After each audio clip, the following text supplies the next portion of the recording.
for including this paper in the program. My name is Diogo Duarte, coming from Florida International University. Before I go into the paper, just a quick announcement. Usually in the finance department, we accept PhD students every 2 years. This year we are recruiting, so if you're interested in doing a PhD in finance, please apply. We'll love to receive some applications from South America, North America, Canada. I'm pretty sure Tom and Mateus have great students. So if you're interested in doing a PhD in finance, I encourage you in applying. All right, so this is a joint work with Yuri Saporito. This is a paper that is forthcoming in the Journal of Banking and Finance. And the title is Endogenous Asymmetric Money Illusion. So let me give you a brief notion of what is money illusion. Okay, there is a vast literature in money illusion. And I for sure don't have time to go in details, but I just want to give you a general understanding of what money illusion is. And then I will explain what we make different in this paper. Okay, so money illusion, according to Shafir, Diamond, and Tversky, is this tendency to think in nominal terms rather than in real terms. So it's quite common for people to have this natural bias and use nominal interest rates when pricing cash flows or discounting cash flows there in real terms. So this confusion will lead people to misprice equity in general. So thinking in a general Gordon growth model, when we take the cash flow and we discount with an interest rate. So if you have high inflation, naturally the nominal interest rate will be higher. But if people extrapolate this nominal rate to be present in the market for a long time, you'll end up undervaluing your stock because you're using a higher rate to discount the cash flows. Other people said that this nominal illusion will play in the extrapolation of growth rates of cash flows. People tend to fail to adjust the growth rate and consider the growth rate in the standard Gordon growth model and just use the nominal growth rate when discounting real cash flows. Okay? So there's this natural bias of people using nominal terms in their daily transactions, and when they go do pricing in equity markets, they end up discounting real cash flows with nominal rates. Okay? So this failure of acknowledging the difference between real and nominal rates will have important consequences for asset valuation. Okay? And we will dig more into this. So what do we know so far about money illusion? Okay? I will simply, as I mentioned, there are several papers on this topic. I will just mention these 3 papers here. They are most closely related to our work. Okay? So Modigliani and Cohn conjectured this idea of money illusion. So they coined this idea, as I explained to you. And one of the key conjectures in this paper is that equity participants, they are affected by money illusion, while fixed income participants are not. And given this illusion present in equity market and absent in bond markets, this will create a wedge between the interest rate used in these 2 different markets, and this will lead to misvaluation of assets in equity markets. So a key component of the model discussed by Modigliani Cohn was, okay, the starting point is that we will assume that equity market participants suffer from money illusion, while bond market participants do not suffer. And then they hypothesize that given this structure, this will lead to a positive correlation between dividend price ratio and long-term yield bonds. Okay? Basak and Young, they provided a very interesting modeling of this phenomenon as a belief distortion. They said, okay, how do we mathematically represent money illusion in a general equilibrium model? Let's represent money illusion as a bias or a belief distortion that will lead agents to discount cash flows using the nominal rate, not the real rate. Okay? And they will do this through a belief distortion. So they investigate all the equilibrium consequences as excessive volatility, predictability of returns, and so forth. Miao and Xie in 2013, they investigate this, similar consequences, but to long-term growth. So instead of using a traditional Lucas economy or an exchange economy, they will investigate similar results under a production economy. Okay? So what is the difference here? What are we doing that it's relatively new? So in this paper, we'll assume that agents will, again, investigate an economy of the type of Lucas or exchange economy, but we'll assume that agents will have an asymmetric illusion. What do I mean by asymmetric illusion? These agents in our economy, they will derive utility over consumption goods and monetary holdings. Okay? But when they got illusion by these two goods, the effect of money illusion will not be the same. So they are illusion in an asymmetric way. It can be more illusion through consumption goods or less in monetary holdings or vice versa. But we are concerned about people being illusion across goods and coming from the fact that this illusion might not be the same. Okay, so originally our idea was, okay, let's analyze the equilibrium effects when we have illusion affecting different goods in different ways. And this is how we depart from the existing literature. All right, so what are the results that we have? As I will show you, when we allow different goods to be affected in a different way by money illusion, we obtain that money is not super neutral anymore. So in the previous economies, what we have was that independently of the monetary policy conducted by central banks, the real side of the economy and the financial side were completely detached from each other. So changes in the money supply, changes imposed by the Federal Reserve will not affect the real side of the economy.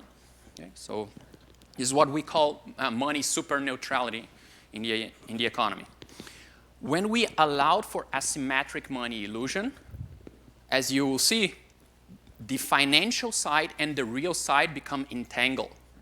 You will see that monetary shocks will affect the real state price density. Okay? Consequently, real and nominal asset price, real and nominal bond price will be affected by real factors and monetary factors. So this is one of the new contributions that we provide. Another very surprising and interesting contribution is the second one, because as I mentioned, Modigliani and Cohn, they conjecture that equity market participants, they are affected by money illusion, while bond market participants are not.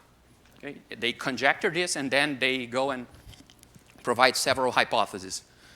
We will show that asymmetric money illusion provides a theoretical framework that justify this conjecture. Okay? This is an output of our model. As I will show you in the expressions for the model equilibrium, you will see that money illusion will not affect bond market and will affect equity market. Okay? And this is an outcome. We were actually surprised when we arrived at this result. And then we will use our framework to investigate the hypothesis raised by Modigliani and Cohn. Okay? So these are the three main contributions that we have in the paper. So let me describe the theoretical model now. So it's a standard Lucas economy, okay, with one risky stock in unity positive supply. We have one locally risky money market fund, or short-term bond, if you prefer. in real terms and another one in nominal terms, both in zero net supply. Markets are complete. And this is the innovation that we introduce. Okay? Agents here, they suffer from this asymmetric money illusion. When I present a utility function to you, it will become clear what do we mean by this asymmetric money illusion.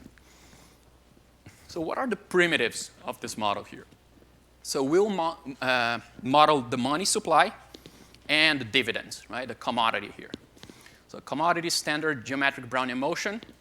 The money supply, you have this time drift and a noisy process that follows a log series. Okay? We'll call this process here the detrended money supply. And we'll estimate this process later. What about financial markets? Again, following a standard exchange economy, we posit the evolution for the risky asset. We posit the evolution for the money market fund in real terms and nominal money market funds. All the coefficients here will be determined in equilibrium when we impose market clearing. So here's what we do. So if you take, for instance, this paper of Basak and Young that were the first to properly model money illusion as a belief distortion. Okay? It's published in ERS, a very interesting paper. So the money illusion in, let's say, this particular case would be affecting the utility over consumption and money holdings in the same way. Okay? So you can put this term here that represents the price of money, or the inverse represents the CPI, okay, outside. And this illusion measured by the parameter L. Okay? This parameter L, again, it's coming from the modeling of Basak and Young and lives in between 0 and 1. Okay? So here I have the inverse of the CPI to the power of L. If L is equal to 0, investors are rational and do not suffer from money illusion. If L is equal to 1, they are completely illusioned by nominal rates.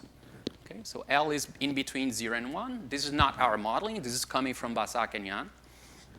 What we're trying to investigate in this paper is what happens if this term here that captures the money illusion affects consumption and money holdings in different ways. Okay, so in this particular case, we are analyzing the case where the utilities coming from consumption is suffering from this money illusion while money holdings is not. So if we set L equal to 0, we recover the paper of Bakshi and Shen that consider these two goods in utility function. And if we set alpha equal to 0, meaning you don't have this money holdings, we recover the economy of Basak and Young. So let's try to investigate what this apparently straightforward modification implies to the equilibrium quantities. So here are the results.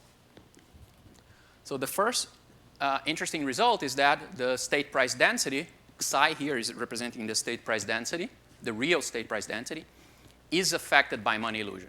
Okay? So it's affected by the parameter L. Parameter L is capturing the illusion of the investor. But most interesting is that let's suppose that L is equal to 0. Agents are fully rational. Okay? So this term here will disappear. Okay? What is this X term here? Well, this X term is nothing but a transformation of the detrended money supply, GT. So what we are saying is that when agents are fully rational, when they do not experience this asymmetric money illusion, monetary shocks, okay?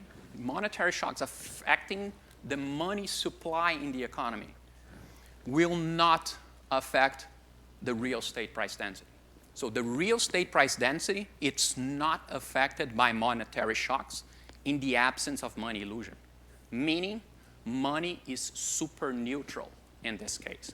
The financial side, the financial shocks coming through XT here, this is the detrended money supply, it's completely absent if we don't have this asymmetric money illusion. Okay, so this is the first surprising result that we got.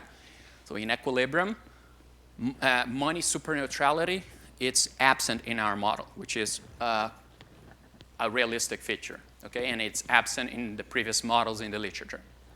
What about the real short rate? Well, as you can see, it will be affected as well by the money illusion parameter here.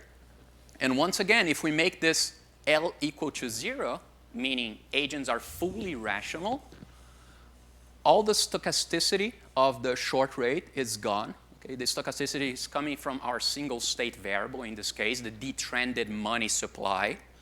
So this is absent in the short-term rate. And also this term, that is, if you remember, the time drift of the money supply. So once again, the real short rate in the fully rational case, it's not impacted by any of the central bank's decision. Okay? Yes, Matheus? So what parameter controls the asymmetry as opposed to L. So L, yes. So in, the existence of money? okay, excellent question. So in this case, L, it's controlling both the money illusion and the asymmetry. Because look at this utility function here. If I take this term here representing the inverse of the CPI with the money illusion parameters outside this parenthesis, the effect of money illusion on both goods is exactly the same. It's symmetric, right? Because I will be multiplying this term and multiplying this term. But here, let's suppose that you have a similar term with a different L. Okay? You'll have also an asymmetry with L1 and L2. I'm just taking here the difference between L, and let's assume that the L2 here is 0. So this is not only capturing the existence of the money illusion, but already the asymmetry, right? Because the other L is 0 in this particular case. Okay? In the paper, we solve for this particular case, where the asymmetry and the money illusion parameter is synthesized by this L. Okay? But then it's not so surprising that when L equals 0, it's neutrality of money, because you're just saying that there is no money illusion. Exactly, exactly. And this is the main, I would say, the main drawbacks of the existing model so far. Okay? Because when you don't have the asymmetry, the financial sign and real side are completely detached. So what we are... Do you have a result when you have L1 and L2? No. Excellent question. No, in order to keep the tractability of the model, as we show in the appendix of the paper, we need to assume that the asymmetry is caused by L and 0. Again, you can solve it, but you will not obtain analytical expressions, for sure. I mean, you can solve it numerically, but yeah, in terms of deriving the intuition and the results, we opt to present in this way. But we mentioned in the paper that yeah, other extensions are possible. Okay. So let me conclude this slide here. As you can see, if I look at market price of risk and make L equal to 0, monetary shocks will not be priced. So once again, asymmetric money illusion is an important factor to connect the financial and the real side of this economy. Okay? Well, when we look at asset prices, same result will hold. As you can see, both the real stock price and nominal stock price depend on this asymmetric money illusion parameter captured here by L. Okay? And as you can see, monetary shocks, represented here by XT, are affecting both the real and financial side. Okay? So again, decisions of the central bank to increase or decrease the money supply will affect not only the nominal stock price, but also the real stock price. Okay. What about risk premium? Well, the results on risk premium will follow the representation of stock price. So we have both real risk premium and nominal risk premium being affected again by monetary shocks through the stochasticity of XT.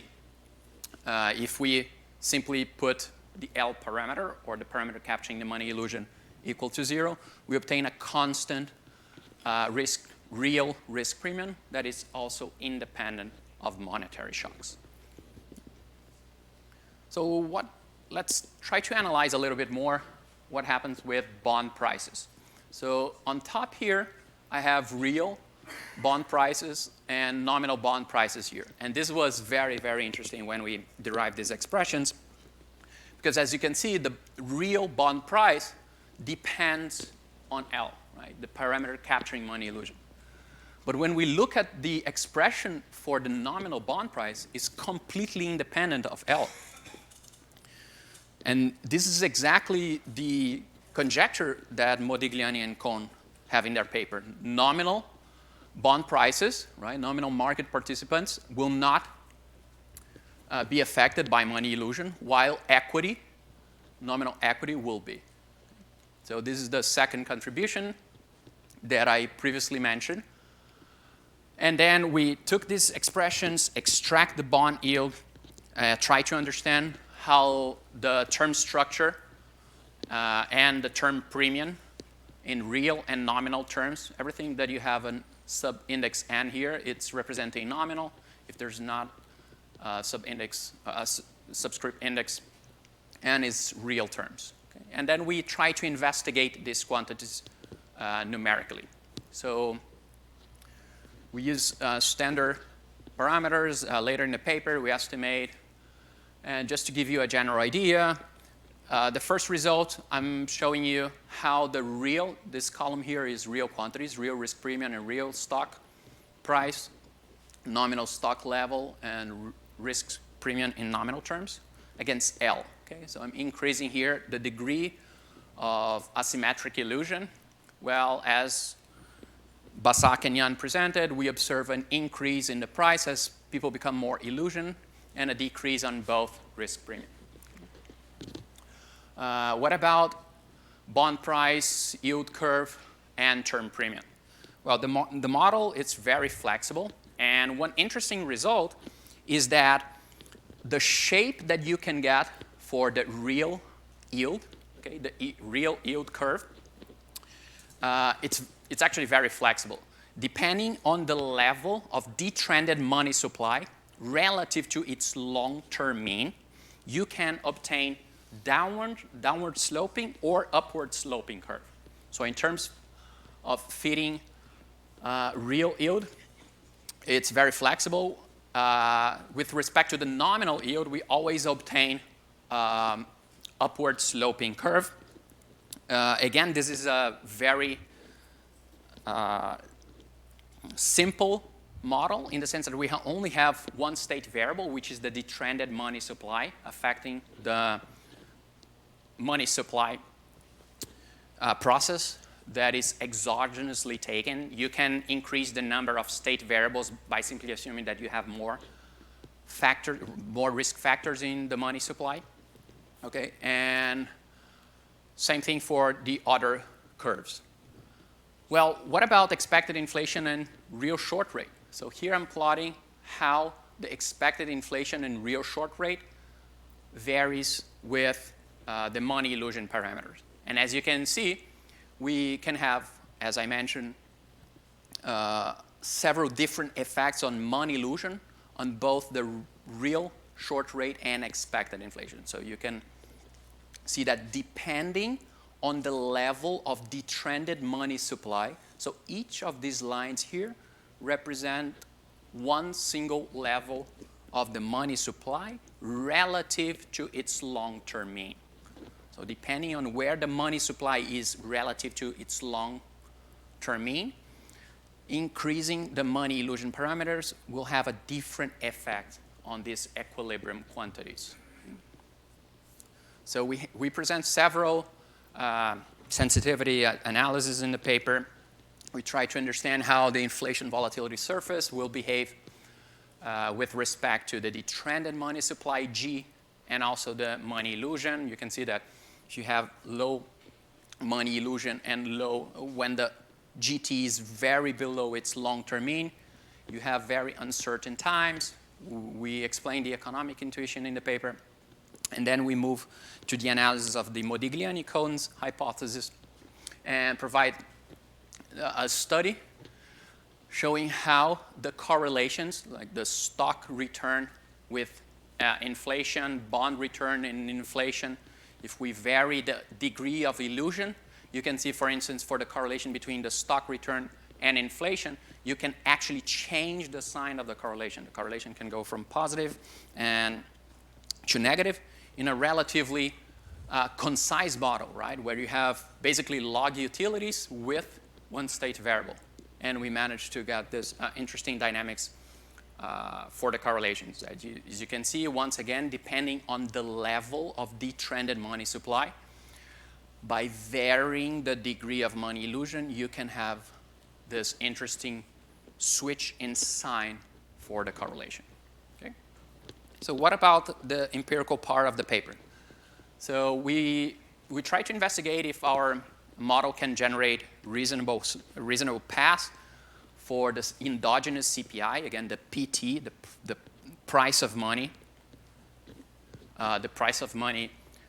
index, and also the term structure, see if there is, at least can capture some structure of the term structure.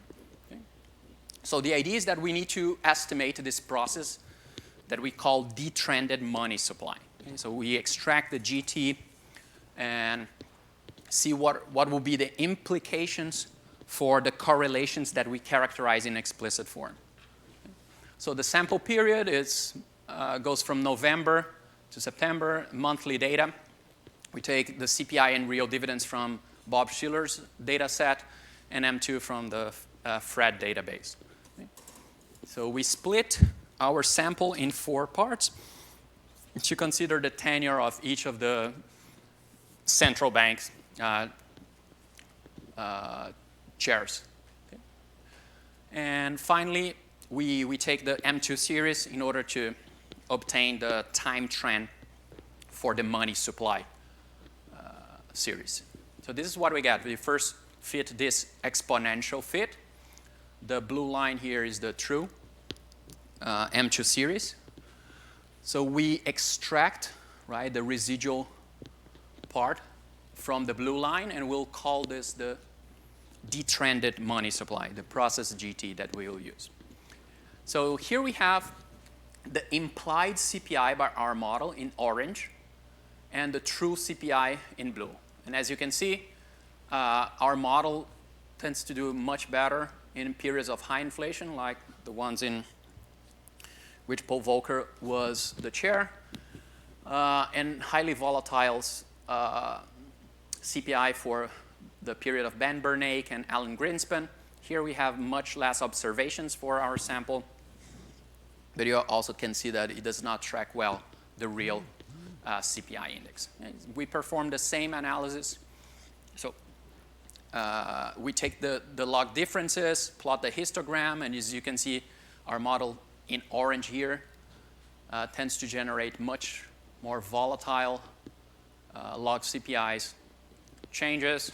Janet Yellen is very scattered both in the real data and our model.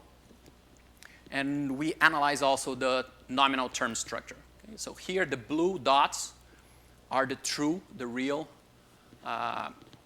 changes in the nominal yield, okay, for 5 years, 10 years, and 20 years. 5, 10, and 30. Paul Volcker didn't have the series for 20 years. And this is why it has only 3 lines here. Okay, as you can see, once again, our model tends to generate a much more volatile nominal term structure of interest rate. And the last part of the paper, we try to analyze what is the implied correlation generated once again by this model. And you can see there's a clear structure here.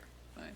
So in this particular case, where we have the long-term mean, so the orange line here represents the long-term mean of the detrended money supply.